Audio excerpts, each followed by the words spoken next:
মুক্তিযোদ্ধাদের নাতিপুতিরাও পাবে না, তাহলে কি রাজাকারের নাতিপুতিরা পাবে? 14 জুলাই 2024 গণভবনের সংবাদ সম্মেলনে শেখ হাসিনার এই বক্তব্যে ফুঁসে ওঠে গোটা বাংলাদেশ। বক্তব্যের প্রতিবাদে মধ্যরাতে ঢাকা বিশ্ববিদ্যালয়ের বিভিন্ন হল থেকে মিছিল নিয়ে রাজপথে নামেন হাজার হাজার শিক্ষার্থী।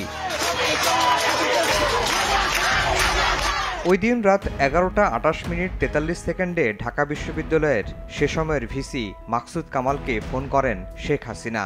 এতদিন ফোন আলাপের বিষয়টি জানা গেলেও কি কথা হয়েছিল দুজনের তা সামনে আসেনি। সোমবার একটি মামলার সূচনা বক্তব্যে হাসিনা মাকসুদ কামালের কথোপকথন আন্তর্জাতিক অপরাধ ট্রাইব্যুনালে তুলে ধরেন চিফ প্রসিকিউটর। পারস্পরিক সালাম বিনিময়ের পর মাকসুদ কামাল শেখ হাসিনাকে বলেন, প্রত্যেক হল থেকেই তো ছেলেমেয়েরা তালা ভেঙে বের হয়ে গেছে, রাজু ভাস্কর্য ও মল চত্বরে জড়ো হচ্ছে, যে কোনো মুহূর্তে আমার বাসাও অ্যাটাক করতে পারে। জবাবে শেখ হাসিনা বলেন, বাসা প্রোটেকশনের কথা বলে দিছি।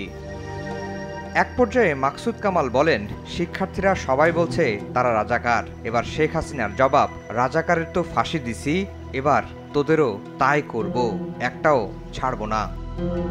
কথোপকথনের এক পর্যায়ে আবারও ক্যাম্পাসের নিরাপত্তা বাড়ানোর কথা বলেন মাকসুদ কামাল। শেখ হাসিনা বলেন, ব্যবস্থা করছি, সব ক্যাম্পাসে বিজিবি, র্যাব, পুলিশ সব রকম ব্যবস্থা করা হচ্ছে। এক পর্যায়ে ছাত্রলীগ এবং ঢাকা মহানগর আওয়ামী লীগকে সংগঠিত করার কথা বলেন মাকসুদ কামাল। জবাবে আবারও রাজাকার প্রসঙ্গ আনেন শেখ হাসিনা। বলেন, রাজাকারদের কি অবস্থা হয়েছে দেখিস নাই, সবগুলোকে ফাঁসি দিছি, এবার তোদেরও ছাড়ব না।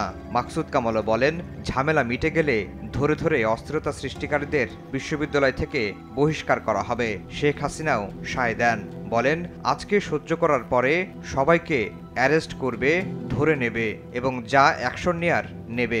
ইংল্যান্ডে ছাত্র রাজনীতির জন্য মাঠে নামায় গুলি করে মেরে ফেলা হয়েছিল, এ প্রসঙ্গ টেনে শেখ হাসিনা বলেন, ওই অ্যাকশন না নেওয়া ছাড়া উপায় নাই। ট্রাইব্যুনালের প্রসিকিউশন বলছে, শেখ হাসিনা ও মাকসুদ কামালের কথোপকথনেই পরিষ্কার আন্দোলন দমনে গুলি করা সহ সব রকম নির্দেশনায় দিয়েছিলেন শেখ হাসিনা।